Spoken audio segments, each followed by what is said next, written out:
Welcome to the Speak Like a Leader podcast with John Bates.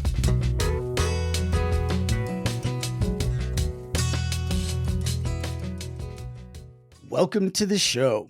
With me today is someone that I deeply, profoundly respect. And he's one of those people who, maybe it wasn't a coincidence that he got the name he got.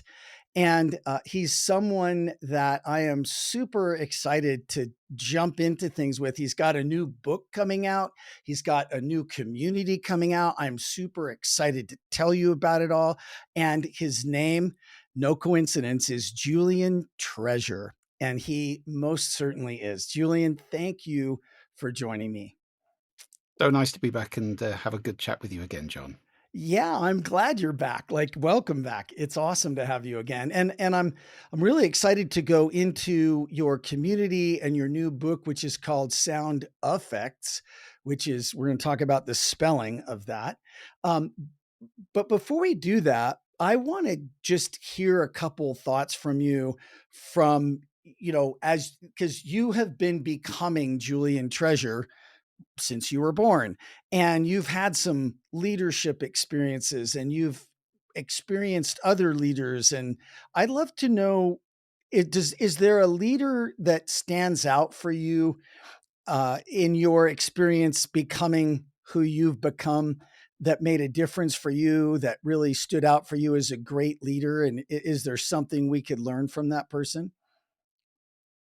I would like to perhaps reflect on two or three people who, because I don't think I've ever met a perfect leader. Is there one? I don't know. No, yeah, I don't think we're humans. We all have our own strengths and weaknesses. I remember when I got my first job in advertising sales way back in the early 80s. Uh-huh. It was a big sales team selling classified advertising. There was a good degree of team spirit in that group, largely because we had a very inspirational ad manager. Now, his style of management was incredibly soft. He listened, he was part of the team, he guided almost by telepathy. There was very little tell in his style. There's those, Mm, they say, four styles of management: tell, sell, consult, join. He was a joiner and a consultant from time to time. Sometimes he would have to sell things, but not very often. So he really was down the soft end of that spectrum. And the team absolutely adored him. He was humorous. He had a little glove puppet, I remember, called Spit the dog, who used to take when we book something, we bring the order form up to him. This is all physical paper in those days, and Spit the dog would take the order form. And so it was kind of that joyful celebration of orders. There was no shouting. It was fun. There was laughing. There was team spirit. We all would go for a drink after work and so forth. So that was one style of management that I think really worked. mm, Whether it would work in great adversity is another thing entirely. mhm. I can then think of another manager that I went on to work for quite a few years, who was much more hard end. But his great strength was he was definitive. You knew where you were, you knew what you were Yeah. going to do. If it was right or it was wrong, this is what we're doing. This is why we're doing it. The Mm, clarity was immense. And I mean, he would sit and listen. I mean, he wasn't a complete tell merchant. And I mean, I'll come on to somebody mm. I also worked with who was catastrophic for that reason. But Uh-huh. so he listened very much. He would consult. He was a very good seller. He could stand up in front of a room and motivate people very well. But the Mhm. key thing was the definitiveness, Yeah. and that's something which I associate very much, that faith and confidence in what you're doing is something I associate very much with entrepreneurialism. I Yeah. think entrepreneurs are people who get to the cliff edge, look at the other side and go, "Oh, yeah, I'll have a run up and I'll have a go at that." While everybody Yeah. else stands back and goes, "Oh, okay, you do that. We're going to stay here." Yeah. So Yeah. it's having the faith, that all will be well, that it'll work out okay. Yeah. and the definitiveness, decisiveness to move forward rapidly on that basis. So that Yeah. also was an inspiring leader. The one Yeah. I remember who was the opposite was a tyrant, somebody who was frightening, Mm. shouty, did not accept, would shoot the messenger regularly, but did not accept Oh. bad news. If you gave him bad news, you could get sacked or, Yeah. certainly yelled at. Yeah. So the result of that was people in the organization started to withhold the bad news. They didn't tell him. Yeah. And they started to make up good news, which was just not true. Yeah. And the result of that was that the company's accounts had to be restated completely. 3 years worth of accounts were trashed because people had been claiming business they'd won that they hadn't, claiming they still had business that they had lost. It was a Oof. disaster. So a leader who can't hear bad news is a very poor leader.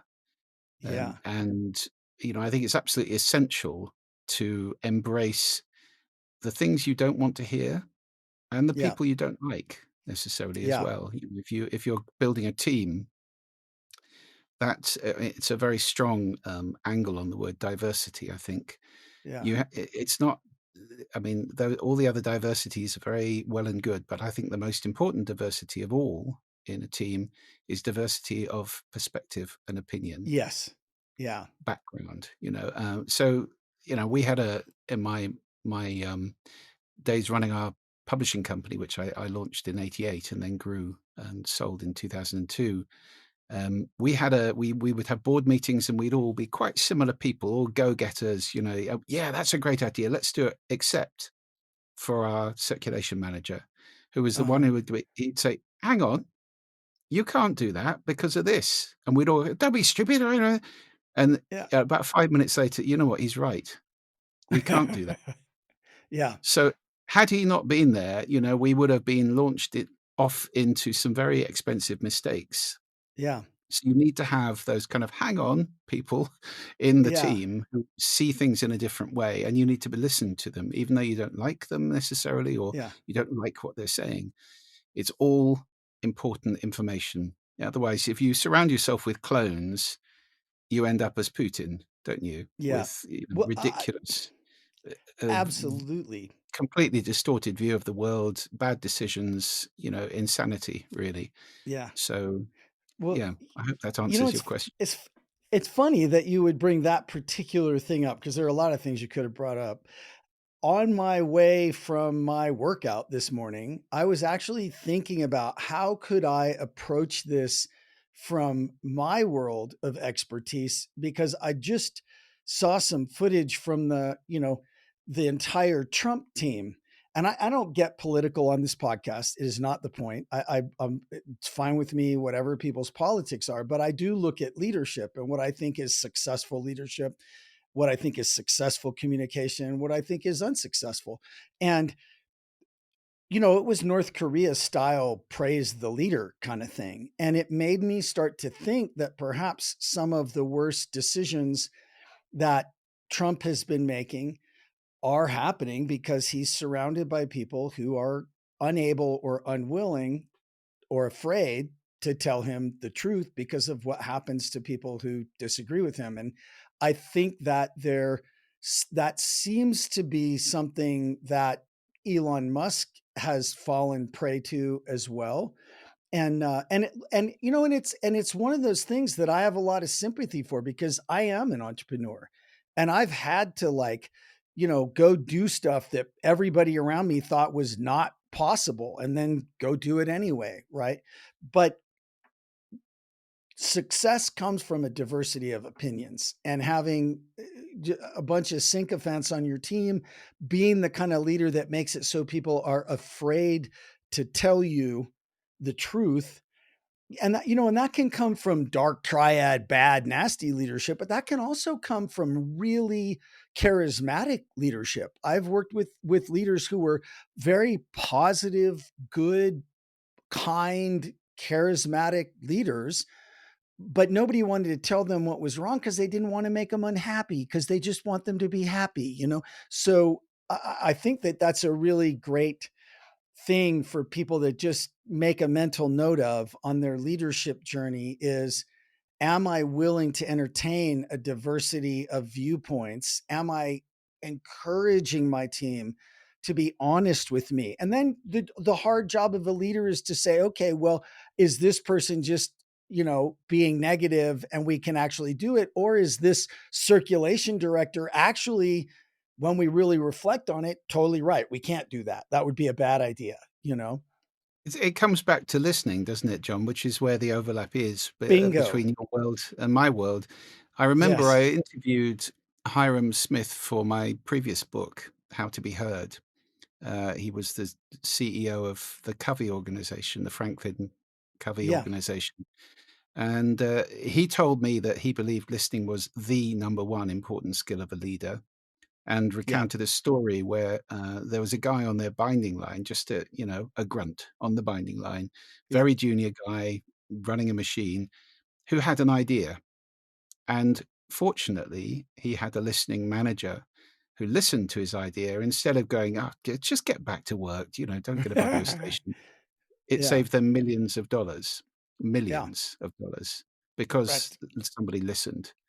Yeah. So listening is absolutely critical. And if you can't listen to different people, or things that are unpleasant to hear, bad news, problems, challenges, somebody's upset, Yeah. don't be upset, just get on with it. No, why are they upset? What's going on? Yeah. How can you deal with the situation? Otherwise, Yeah. it's always the map, it's never the territory. We have a perception of what's going on. You can never know everything that's happening in a company, can you? Yeah. All the No. interactions people are having. It's impossible. So you have a map of that. And if your map is rubbish because people are hiding entire countries from you, your navigation's not gonna be very good. That is the bottom Yeah. line.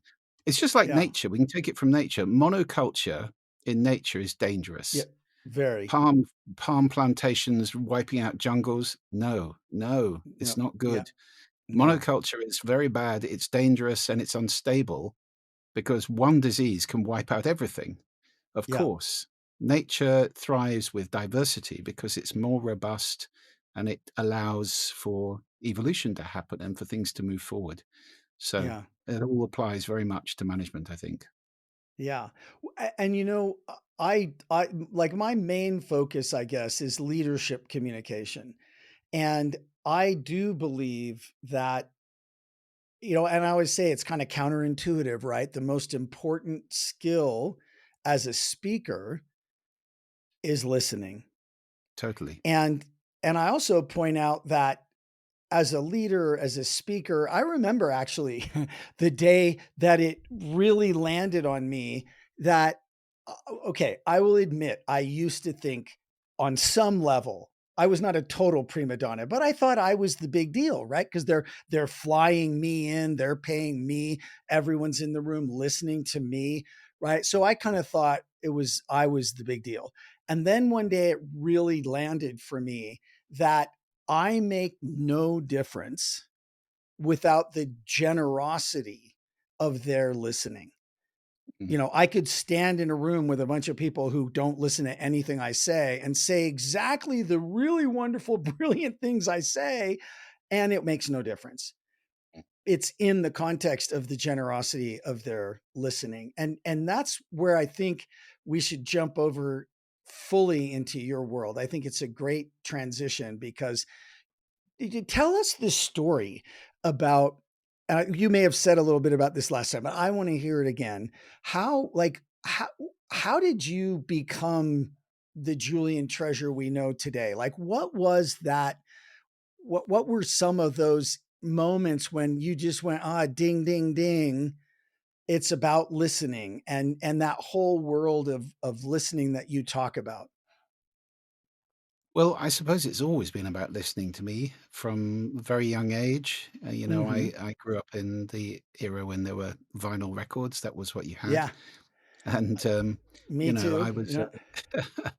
I was a young teenager sitting in a darkened room with headphones on, listening avidly to records and getting up and turning them over and all that kind of What were stuff, some of the reading the backs ones of them. What were Oh, you listening to? lots of prog rock. I think the first album I ever bought was Bridge Over Troubled Water Oh, by very Simon good. Garfunkel. Uh-huh. Then a lot of prog rock in the early '70s, and then I moved into, I started playing, and it was much more sort of post-punk, quite Uh-huh. angular, uh, music. Okay. But just music, Yeah. all Yeah. sorts of music. My mother started me off when I was very young, listening to Peter and the Wolf and Young Person's Guide to the Yeah. Orchestra and Carnival of the Animals and those wonderful Wow, that's great. classical pieces, all written for children. I loved Uh-huh. them, absolutely loved them. So I grew up, that would be 7 or 8 years old, and I Yeah. remember my dad coming home with Sergeant Pepper under his arm and saying, "This is supposed to be good." So, music Wow, was a that's big cool. thing to me. We had Yeah. a gramophone, a big box with everything in it, um, Uh-huh. and by Rogers. I remember it was a Rogers stereo gramophone thing. Um so, right from a very early age, music has been critical to me, and it still is. Yeah. It moves me and it transports me, and it's one of the most important things about humanity to me is music. Yeah. Um, I don't know if we talked about this, but I sang in a rock band for a long time myself. When I was 20, I ran away to LA with my rock band. I slept on Venice Beach in my car with my mates, and because that's where Jim Morrison, came up, and ended up playing there for a while. We never really made it anywhere, but we certainly had a great time. And oh my gosh, what an experience on every front, Absolutely. music, listening, business, like people, just everything. Yeah, yeah, completely. I went through the same thing, got very broke. I was a musician for a couple of years, made Yeah. records, got broke, and then went into selling, which we just talked about a moment ago. Yeah. So, I developed a career in magazines, sold, became an ad manager, became a marketing director, became a publisher, became, very senior in an organization, and then launched my own company in '88 to Uh-huh. produce custom publications, magazines for clients. Mainly Uh-huh. technology at the beginning, but then that broadened out. Is Microsoft, Orange, the phone company, Lexus cars, all sorts of lovely brands where Yeah. we're producing beautiful magazines for them. Um, Oh, that's Now this great. is all called branded content. That's the generic Yeah. name for this. But all the way through that, I was meeting marketing directors and CEOs, understanding brands and what they were doing and thinking, why don't they do anything with sound? None of them in those days were doing anything at all, and many of them still Yeah. aren't. So when I sold the publishing company in 2002, which we could talk about that for ages as well. It was a very depressing Yeah. experience for many reasons because it was a beautiful company, and it got Uh-huh. sold to somebody who said, "Oh, no, we're just gonna keep it, it's lovely, we'll keep it separate." No, they made like the Borg. They absorbed it, Ugh. and within Uh, 2 years, it had disappeared altogether, which was oof. very depressing. So I didn't stay on to watch that happen, and I Mm. then launched the sound agency, so I ran that for 20 years, and that was audio branding. That was how does your brand Uh-huh. sound? And doing Yeah. sonic logos and mainly soundscapes in physical spaces. So that then reconnected me with the listening half of me. It was kind of like bringing the two halves together, and it Yeah, that's meant cool. on the positive side, I was going around listening to everything. On the negative side, I spent far too long walking around shopping malls, auditing their escalators and travelators and the noise coming from shops and things like that, Uh-huh. um, which I don't really want to do anymore. uh, Yeah. But you so probably made those spaces more pleasant. Oh yeah, definitely. No question. No question. Often removing mindless music, and damping Uh-huh. down some really hideous noise in them. Yeah. Um, because just people were not aware really that noise was harmful. And it is Yeah. so harmful on every level.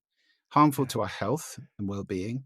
Yeah. It's harmful to our emotional state. It's harmful to our cognition because you can't work very Mm. well in noise. That's a blight that affects billions of people around the world in open plan offices where they can't think. Yeah. And it's Yeah. harmful to business. It costs money. Yeah. People leave shops if they Y sound terrible.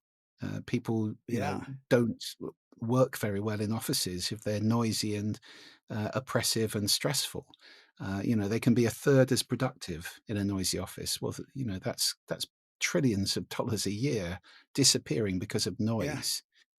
So, You know that was the sound agency thing, and I got to do the TED Talks, I started writing the books, and then I had the epiphany was the reason organizations are crap at sound is because they're full of people who are not listening.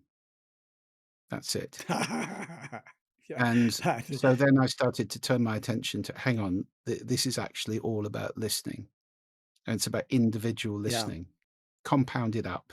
You know, it may be Yeah. politicians not listening to each other. It may be, senior management not listening to the office conditions that their people are working in because they're all in private offices. They don't know about the Yeah. open plan nightmare.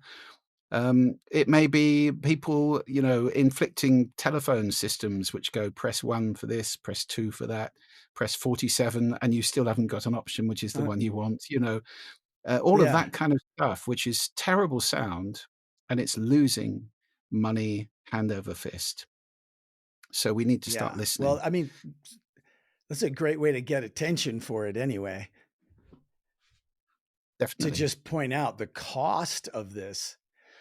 Julian, I wonder if I could share something that I read a long time ago and see how you think it fits into this. I want to keep going with where you're going. I don't want to derail us. I just want to add this. When because where this comes up for me is I work with a lot of executives, and they're they're always interested in how can I enhance my executive presence online. And I tell them, look, the first thing to do, don't go get a camera, go get a nice mic. Because I read a study, and you may be familiar with this. I'm sure that you wouldn't argue, but they took people and put them in a theater to watch a movie, and then they degraded the video portion of the movie, and people didn't notice for a while. And when they noticed, they thought this sound had gone bad. And then they did the same thing, but they degraded the audio instead of the visual component. People noticed immediately, and they did not like it. And I think Mm. that's why we now have multi-million dollar sound systems like THSX and Dolby and stuff in the theater because, the audience is listening, right? Spatial sound is a huge thing right now, and, it's another whole topic. I've got a chunk about that in the book. Um, Uh huh. Atmos is making a huge difference, in the world, and you're right. Actually, it's a funny paradox in the film industry that the sound of a film probably packs at least half, if not two-thirds, of the emotional impact of a film. I mean, if you've ever Bingo. seen a Yeah. film with the sound effects gone and the music gone, it's nothing. However, the budget for sound is normally about 5% of the budget of the movie if they're lucky. So it's in terms of bang Wow. for buck, sound is very, very powerful. It's punching way above its weight in films. And of course, that now rolls out into game playing as well, where we have spatial sound, Yes. generative sound, which responding to what the game player does.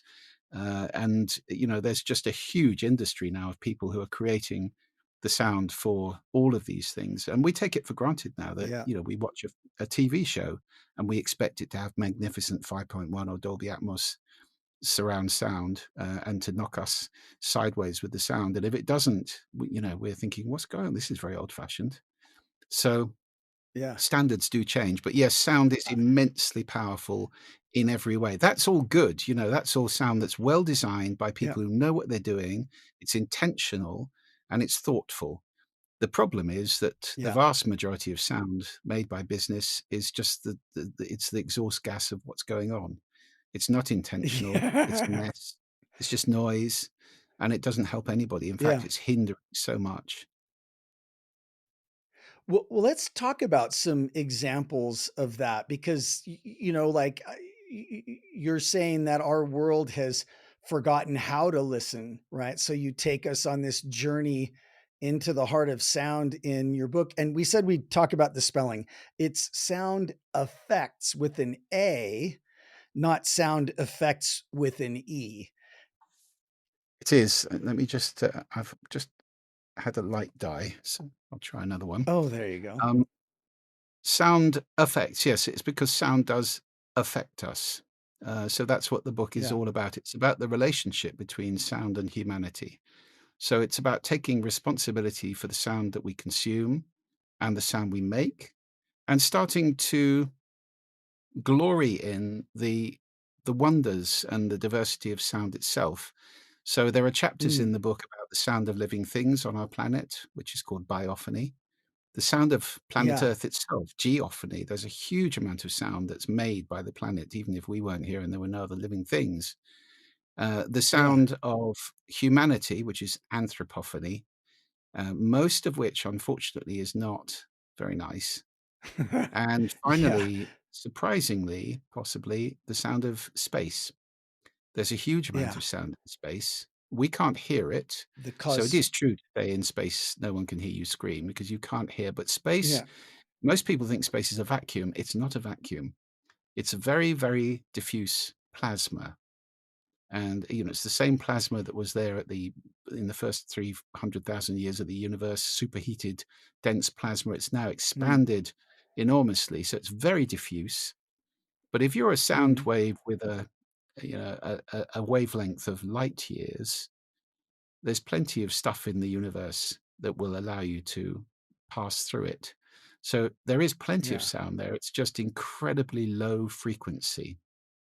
Now we can hear it by pitch shifting it up. And one of the spookiest sounds I've ever Uh-huh. heard, actually, is the sound of a black hole, which is pitch shifted up some 50 octaves by NASA, and it Uh-huh. is just a really, really spooky sound. I wonder if I can play it to you. I don't think I can actually at the moment, but if I'll send you an MP3 that you can maybe attach to this. It's just Okay, as great. spooky and frightening as you would imagine a black hole to sound. Yeah. Well, and that's the cosmophony. Yeah, cosmophony, indeed. And then the last chapter of the book is about silence. And at the beginning of the book, obviously, I talk about hearing and noise and sound and listening, and that kind of sets the whole thing up. So it's a plea to listen to a world that's forgotten how to do that. It's about rediscovering the lost art of listening, really, for lots of reasons, for relationships, Yeah, for learning, for leading, and simply because of the wonder of sound. There's so much to listen to. yeah. So that's really what the book is all about. Let's start listening again. And I think never have we needed that more than we do right now. Boy, I'll tell you, I agree with you. So what's one of your favorite stories from the book or something that you'd like to share as kind of a nugget of what's inside that cover? Well, there are some wonderful, extraordinary creatures on our planet. In fact, the loudest creature on planet Earth, pound for pound, is a tiny little snapping shrimp. It's about the Yeah. length of one knuckle of your little finger, perhaps, but it has a huge claw. And when it snaps this claw shut, it does it with such force that it cavitates a bubble and there's a flash of light, which scientists have calculated is 5,000 degrees centigrade. That's the same temperature as the surface of the sun. That's pretty impressive. But the noise of that Wow. snapping claw is 130 decibels. Now that is rock concert loud. It's unbelievably Yeah. loud. In fact, underwater it's 180 odd decibels, but you have to. There's a different scale underwater. You have to take about 65 decibels Mm, off. So it is okay. literally rock concert loud, and that means that these little tiny snapping shrimps can be heard for miles underwater. Lots of fish probably use them to navigate their way back to the reef where the shrimps all exist. And they use this snap to send pheromones, so they can either stun prey, which they're going to eat with the Mm, incredibly strong bolt of water that comes out of this thing, or they can send pheromones in a uh, stream, perhaps to a lady snapping shrimp who might be interested in them. So amazing yeah. little things. Absolutely incredible. At the other end of the That's spectrum, incredible. probably my favorite sound of all is a blue whale. I've got a recording, yeah, on the Mm. book's website. Because one of the nice things is the book's website has got lots of sounds on it. So you're reading and it says the blue whale sound 123 or something. If you've got the website open, you can press on it and listen as you're reading. So that's a nice thing that we were able to do. The sound of a blue Oh, whale that's awesome. is awe-inspiring. I just had the joy of doing a discovery session at TED last 2 weeks ago in Vancouver, where my friends at Yeah. Acoustics provided an 8-channel sound system with some extremely pokey subwoofers attached to it. And when we played the sound of the blue whale, the entire upstairs level of the Vancouver uh, conference center, convention center, vibrated. It was amazing. Yeah. It's If you Yeah. listen through good headphones, it's just jaw-dropping. And of course, that Yeah. low frequency sound of a blue whale is something that used to be able to travel thousands of kilometers across the ocean, literally Yeah. thousands.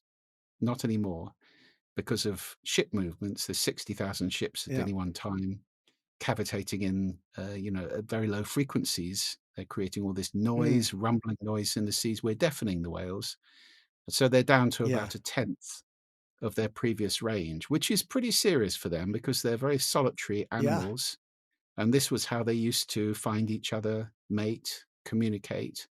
Yeah. And they can't do that so easily anymore because they're down to, it's like being blinded by fog, really.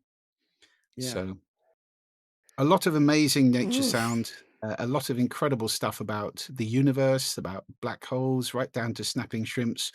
It's full of stuff like that. And a Yeah. lot of tips, useful tips about ways of improving one's listening, just simple things that you can do to Yeah. listen better. Let's talk about a couple of those. Would you mind sharing a couple of those? Sure, absolutely. Well, one of the most important ones is silence. The whole last chapter of the book Mm. is about silence because silence is, Yeah. it's something that we perhaps don't encounter very often in the modern world. Half of humanity live in cities now, and Mhm. in cities, it can be very noisy. There's a table in the book of the noisiest cities in the world. I think Dhaka in Bangladesh is number one, with average noise levels of 120 plus decibels. And again, that's rock concert Oh. loud all the time. How anybody can live in that, I do not know. Oh, But that's awful. the sad thing is that with this kind of level of noise that we're all in, we don't connect with nature sound and we don't connect with tranquility, with silence, with peace. Mm. And that's not what we evolved in. The world has been pretty quiet for a long time as humanity Yeah. evolved. I mean, the odd um, blacksmith's hammer or church Yeah. bells, or of course, when war happens, that's very noisy and always has been. Yeah. But otherwise, pretty quiet, really. Nature sound, Yeah. wind, water, and birds around us. Yeah. It's what we were Oof, really which designed. sounds so nice. Yeah. So my suggestion in order to listen well is, well, two things. One, have a few minutes of silence every day.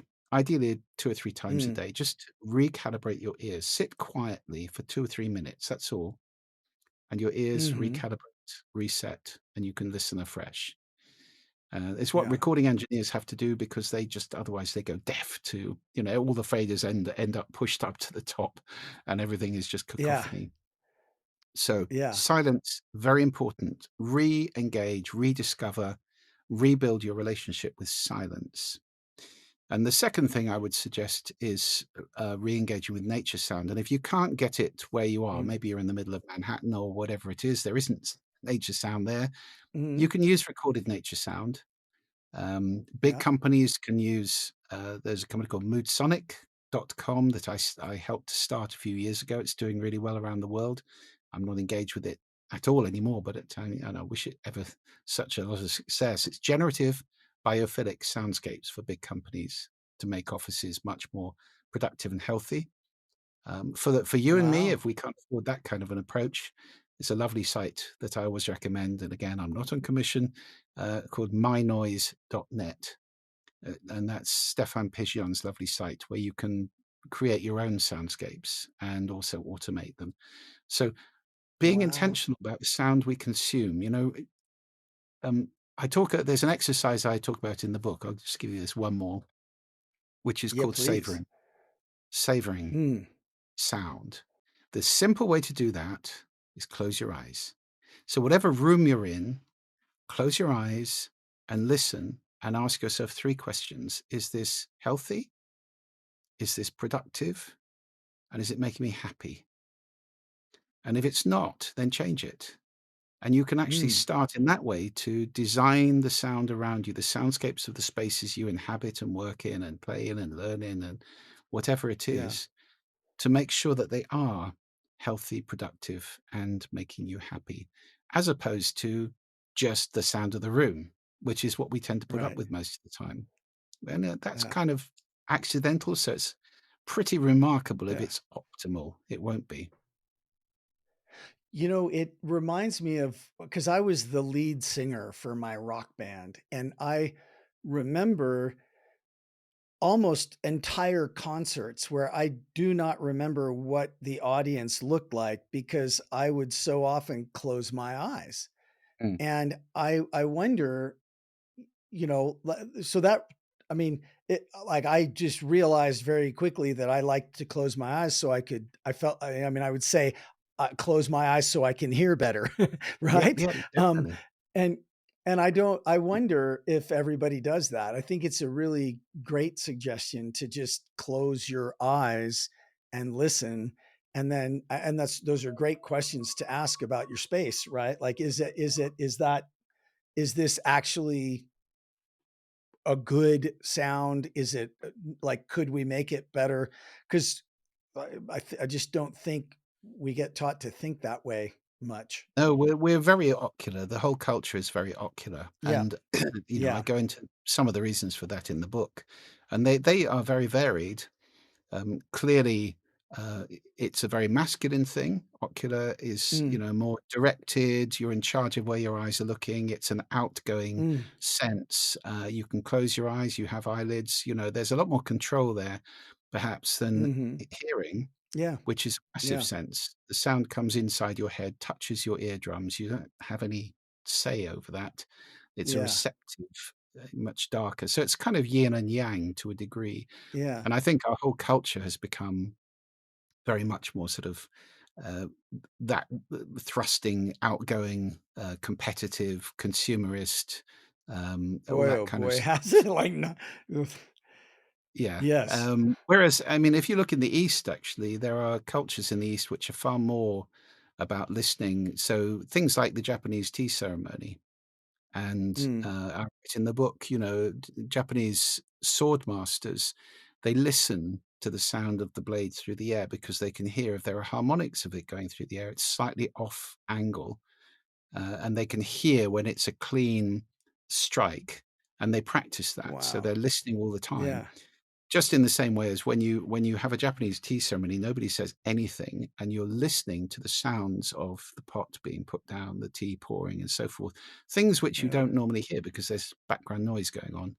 So it's paying Yeah. attention. It's kind of the zen of the whole thing through the ears. We don't have that very much in the Western world. We have a world of intensity and distraction, and kids looking at 3 different sources of stuff at the same time, Yeah. and this becomes addictive, unfortunately. So again, Yeah. silence. Stop. Be silent. And that will be challenging for a lot of people. I know people Yeah. who go to the countryside from a city and they say, "Oh, it's so quiet. It's spooky." Um, Yeah. well, get used to it, because silence is a very important baseline. And if you've lost that baseline, everything is going to get noisier and noisier and noisier. So there you Yeah. go. There's 3 things: savoring, close your eyes and listen, take responsibility; silence, reconnect with silence; and nature sound. If you have to get it recorded, get it recorded, play it through headphones. Like if you're in an office and you Yeah. want to play something to help you work and to stop people distracting you, use birdsong. It's much better than Yeah. music. Music is also Oh, very that's distracting. good. Okay. Music's made to be Uh-huh. listened to. So if we're Yeah. trying to work, I mean, you'll have much nicer time with music on than with other people's distracting conversation, but the music is still distracting you. So you're replacing an unpleasant distraction with a very pleasant distraction, your productivity won't be Right, much that's a different. yeah, that's a gr I you know, I'm gonna try that. I'm gonna go to that site. Tell me the site again, my nature mynoise.net is sa yeah, you can play around with lots of different sounds, not just birdsong, but, infinite number of sounds that you can mess about with there, and, yeah, it's a really, really good thing. So, yeah, so coming back to, it's all about re-engaging with listening, really, and that's mm, what the new community is about as well. So, the yeah, book is a tell us huge about thing that. for me. It's kind of my life's work into that book. And then what struck me is, you know, a book is a book, and it can change lives, it can Mm, change worlds, and so forth. But there's also work to do on a daily basis. And so, what I wanted to do was to bring people together who care about listening, about sound, about communication and speaking as well, into an online community where they can support each other, share, ask questions, inquire, discover, and really push the agenda forward and make bigger ripples in the pond. So that's what the Listening mm, Society is about. And and I'd you're love gonna to. give me a link Yep. that'll, like, give people what will that do? Yes, well, I'm very delighted to offer all of the lovely listeners to this podcast a week's free trial membership. So, I mean, it's not very expensive Cool. to be a member of the Listening Society. It's less than £1 a day if you're paying annually. Um, so, really quite trivial. Um, but I Yeah, think it's fair to give everybody a trial, and it's already got plenty of yeah, content in it. I mean, there are dozens of hour-long podcasts. There are courses from me, some mini courses, that my big courses in there as well, 7 hours of how to speak so that people want to listen. So there's a ton of stuff in there already, but that's just the start, because as people come and develop, their own content and put their own things in there, I just become a curator. So, obviously I put all mhm, the stuff in there to start with, but I will be curating something which I really am confident is going to blossom into a center where people can enhance their listening, enhance their speaking, and dramatically change their relationship with sound. So it's for anybody, it could be for parents who want to listen to their children better, mm, for professionals who want to serve or sell better, managers who want to lead better. It could be for professional audio people, acousticians, sound yeah, engineers, musicians, anybody who cares about sound. I'm hoping that we're going to yeah, bring all these people together so they can come out of their silos and start cross fertilizing and talking to it. I love the idea of an acoustician advising a parent on what's the best way to set up their child's nursery so it's not so noisy, that kind of thing.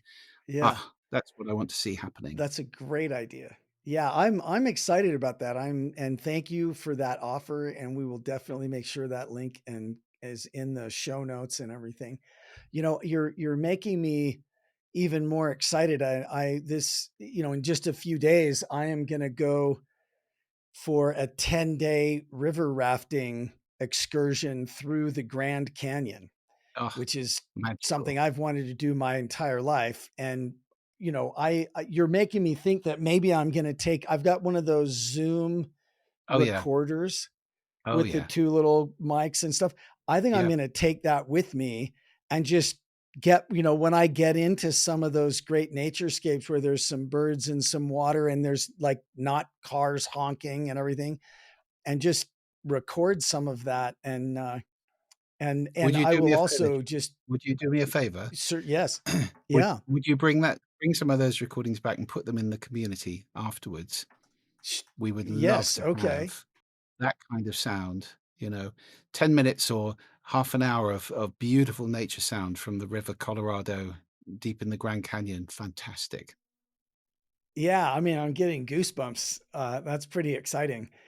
And then another thing, I know we've only got just a few minutes left, but, when it comes to silence, I am kinda bummed because I had a shoulder surgery 2 years ago, uh, for a rotator cuff problem, and I it got infected.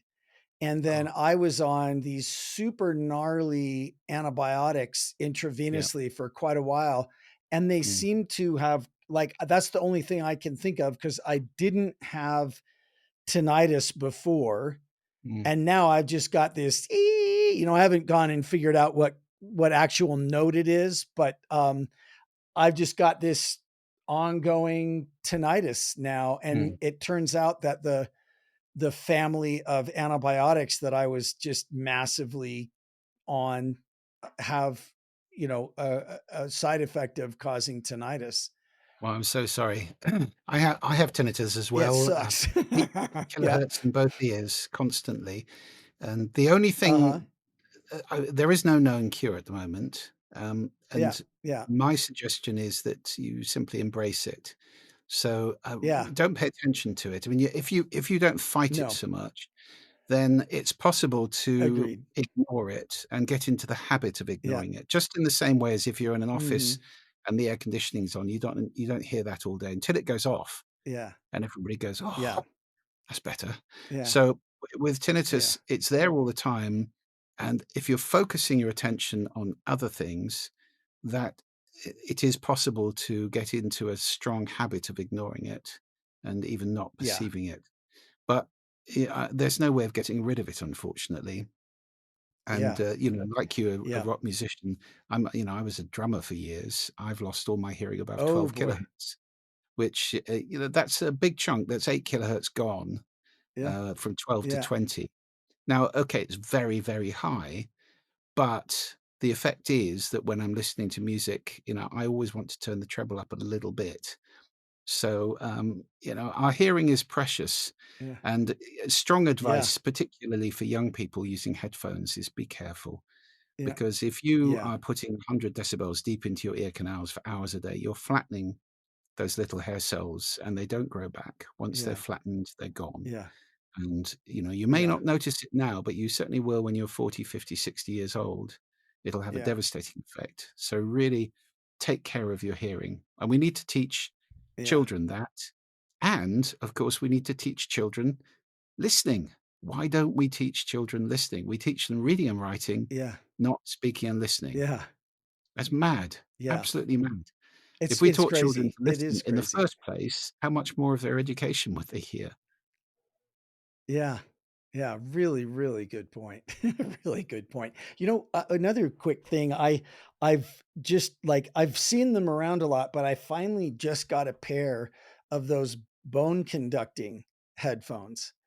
And I think the latest generation of those, I was stunned. Mm, I remember hearing those earlier and they were pretty good, but I don't know what happened. I feel like there's just been a sea change upgrade in how good those sound. And I feel like that's, you know, if you're gonna listen to something, I mean, like I would never go running and listen to music to the exclusion of hearing the road, you mm. know? Do you have any Yeah, they're very opinions or good. thoughts? Have you Hearing is our primary warning sense, and when I see people riding Yeah, bikes with headphones on, I just think, "What are you doing?" Because you can't hear the yeah, car from behind you, you can't hear the warning shout.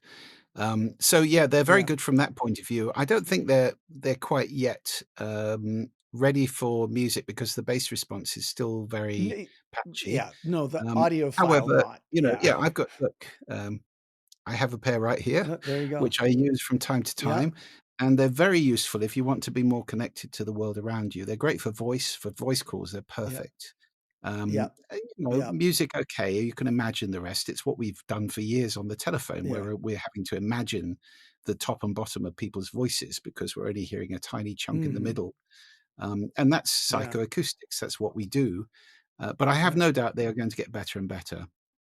And I think the future yeah. is bone conduction as well. I mean, again, this is something I write about in the book, Mm. where there's a big chunk on the future of sound, where I Uh-huh. think we'll end up with embedded devices in our skull, much like the human cyborg Neil Harbisson, whom I interviewed at TED a couple of times, and amazing, who hears Uh-huh. color through bone Yeah, conduction yeah. and resonance. It resonates his skull, and so he can hear color because he has a thing Wow. dangling over the front of his head, which is picking up the wavelengths and then resonating, pitch shifting them down into audible frequencies and resonating them.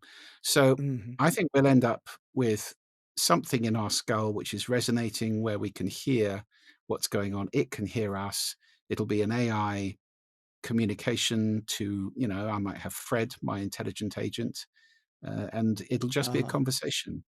And we're already at that point with the Yeah. technology now in terms of AIs. So then getting the user interface right, well, that's relatively trivial, but I don't think many Yeah. people are going to be keen on having little things inserted in their skulls just yet. But I'm sure our children and their children will have all this, Yeah. as completely normal. They'll be part of being an enhanced human being. Just think of it. Yeah. There was an amazing demo at last year's TED. What was his name? Jason Rugolo, I think, or something like that, of audio Uh-huh. computing, where he had this thing. I mean, Oh, you had to wear it on your ears, but it would do things like, for example, he's sitting in a restaurant and he says, "Well, can you focus on that person over there?" Boom. Okay, now they're speaking Spanish. Can you translate in real time into English? Boom. So that's the world we're wow. moving into, where you can actually take charge of your hearing in an enhanced way. And of course, Yeah. can you book me a restaurant next week in Buenos Aires? No problem. Yeah. Do you like, is it the one you normally go to? Yeah, yeah, that'll do fine. Yeah. That kind of conversation, instead of endless, PIN numbers, 6-digit codes that we have to enter, Yeah. credit card details, Yeah. forms, apps, gone. I think the world will be a much more Yeah. oral world in the future, a world where we speak and Yeah. listen to the internet instead of using our fingers and our eyes, which is a good thing up to a point. Yeah. Who's Well, gonna who's gonna it own the reminds me AIs? of good question. It does remind me of Star Trek when Scotty's like, computer on, right? Yeah. Yes. I mean, So it's very much in listen, that direction. I know you've got to go. I want to be respectful of your time. Is there now all of a sudden I'm like, we're up against it. I knew this would go quickly. Is there anything you'd like to say that we forgot to talk about real quick before we go?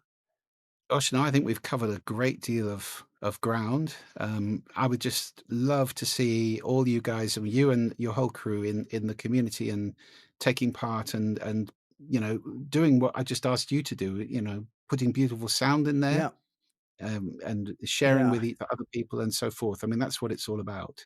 So I'm very Yeah. excited at the moment. Good, good. Well, I wish you all the best. Thank you for everything that you do. Thanks for the contribution you are to the world. And I renew my commitment to listening. Brilliant. So Well done, thank you. John. Thanks. Happy listening. All right. Well, yeah, thank you for joining us, Julian. And thank you for joining us. As I say all the time, without you, this makes no difference. So I hope that you've extra enjoyed listening to this episode with Julian Treasure. And I hope you'll renew your commitment to listening as I have. And we will see you, hear you, be with you next time on livelikealeader.show. Thank you for joining the Speak Like a Leader podcast. Go be awesome.